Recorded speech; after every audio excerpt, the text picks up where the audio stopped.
এইখানে আমার মুসলমান বাবারা আসছে কয়েকজন, আমি দেখছি আমার কয়েকজন মুসলমান বাবাও আসছে। আমার কথা, কোন মুসলমান বাবাকে 10 লক্ষ টাকা দিয়ে তার বাড়িতে একটা শুয়োর পালাতে পারবেন? তারা তার ধর্মটাকে কত চমৎকার ভালোবাসে, কত সুন্দর ভালোবাসে যে 10 লক্ষ টাকা দেবেন আপনি, তারপরে তার বাড়িতে 3 দিন একটা শুয়োর বেঁধে রাখতে পারবেন না। আর এই হিন্দু জাতি কত বড় নিকৃষ্ট হয়েছেন জানেন? এই যাবত জাতি যারা বড় বড় লিকসার মেরে ঘুরে বেড়াও, গলায় তুলসীর মালা লইয়ে ঘুরে বেড়াও, তোমার বাড়ি যদি মুরগি থাকে তোমার বাড়ির জল গোবিন্দ সেবায় দেওয়া উচিত না, কোন সাধুগুরু বৈষ্ণবের সেবা করা উচিত না।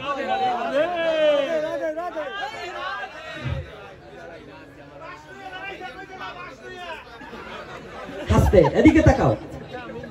কি আমার কথা কি কষ্ট পাচ্ছেন আমগাই বাবারা?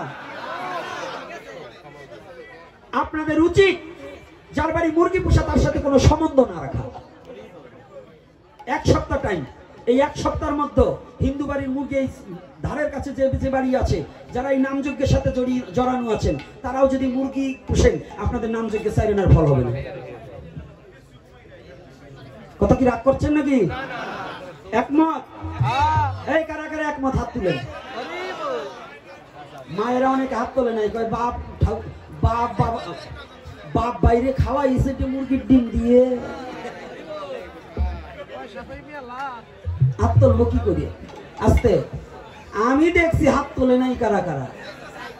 যাক, ওরা লজ্জা পাইছে যদি হাত তুলে আবার বিপদে পড়ি।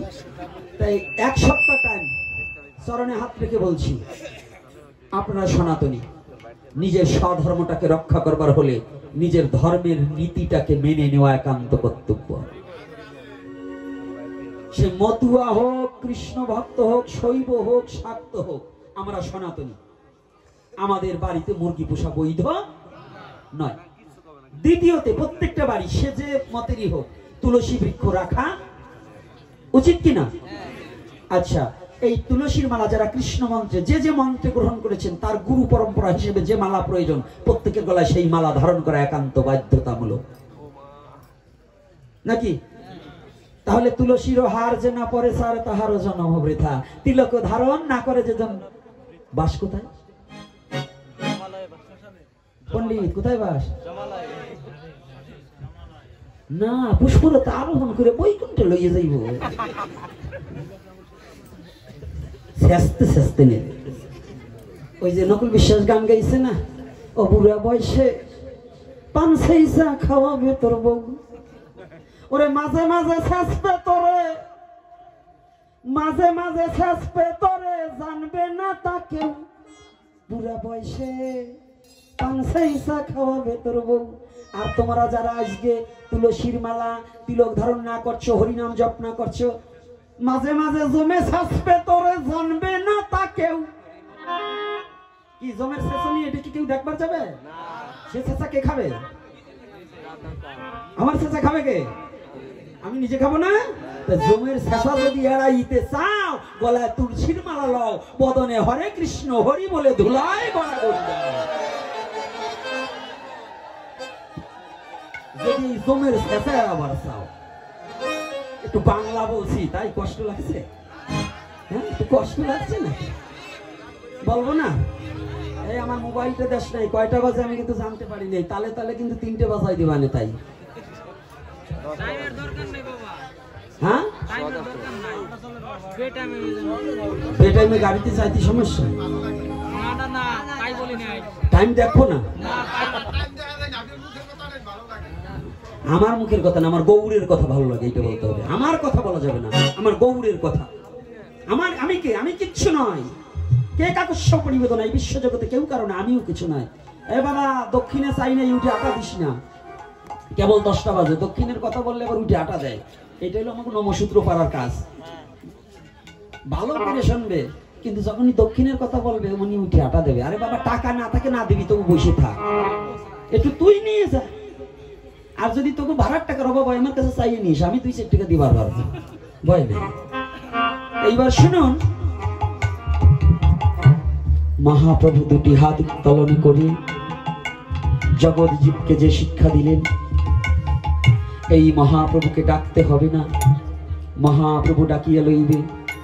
শুধু যদি অর্থের গৌরব, রূপের গৌরব, ধনের গৌরব পরিত্যাগ করিয়া আমি তোমার হলাম বলিয়া যদি কেউ ভগবানের চরণে আত্মসমর্পিত হতে পারে, আমার ভগবান বললেন তোদের আমার ডাকতে হবে না। আমি কি করব? আমি ডাকিয়া লইব, ডাকিয়া লইব, আমি ডাকিয়া লইব, ডাকিয়া লইব। তোরা আমায় ডাকিস বা না ডাকিস, ডাকিয়া লইব।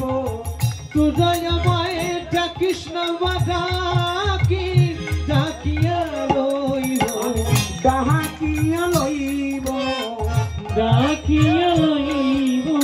রাধে রাধে। ভগবান কি বলছে? আমি কি করব? হ্যাঁ, ডাকবে তো? বলছে শুধু তা না, আমি খুঁজিয়া লইব, খুঁজিয়া লইব, আমি তোদের খুঁজিয়া লইব, খুঁজিয়া লইব। তোরা আমায় খুঁজিস বা না খুঁজিস, আমি খুঁজিয়া লইব। তোরা আমায় না খুঁজিলে খুঁজিয়া লইব। রাধে রাধে। আমি খুঁজিয়াও লইব। কেমন? পুত্র যখন হারিয়ে যায় হাতের ভিতরে, বাবা পুত্র বলে বিশ্ব জগতে বাজারের চতুর্দিকে চিৎকার করে। মানব জীবী যখন অমানিসার অন্ধকারে হারিয়ে যায়, আমার ভগবান তখন ভক্তকে ধরিবার নিমিত্তে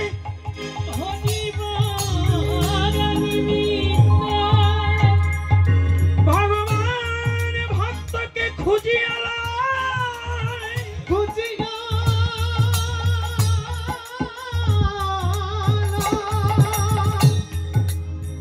এজন্য আমার গৌর হরি বললেন তোদের মা ভই, দুটি হাত উত্তোলন করে বললেন মা ভই, মা ভই, মা ভই। হে জগৎ জীব, কলিহত জীব, তোদের আর কোনো ভয় নেই, ভয় নেই। তবে হ্যাঁ সনাতনী জাতি, মা ভয় ভুলেও বাংলাকে পরিত্যাগ করার চিন্তা ভাবনা আমরা করব না। যে বাংলার জমিনে, যে বাংলার মাটিতে আমার মহাপ্রভু এসেছে, দয়ার অবতার, করুণার অবতার, প্রেমের অবতার এই বাংলার মাটিতে এসেছে। কোন মাটিতে? বাংলার মাটিতে। সেই বাংলা আমার জন্মভূমি, আমি গর্বিত। আর এই বাংলাকেই আমরা ভালোবাসি, নাকি? বাসি কিনা?